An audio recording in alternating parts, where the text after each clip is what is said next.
y selvas llegando a las arenas, más allá de las fronteras del mar de Taquina y de Tumbes, el Perú se hizo grande, el Perú se hizo grande.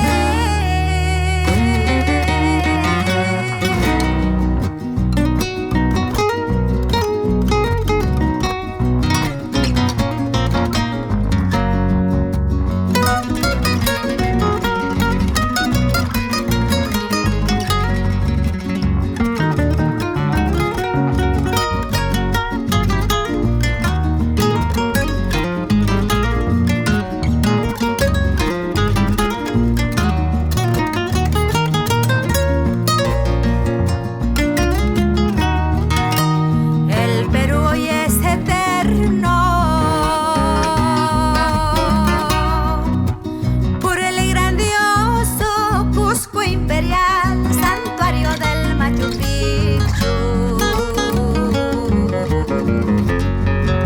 por la sangre esculpida de quechuas, chancas y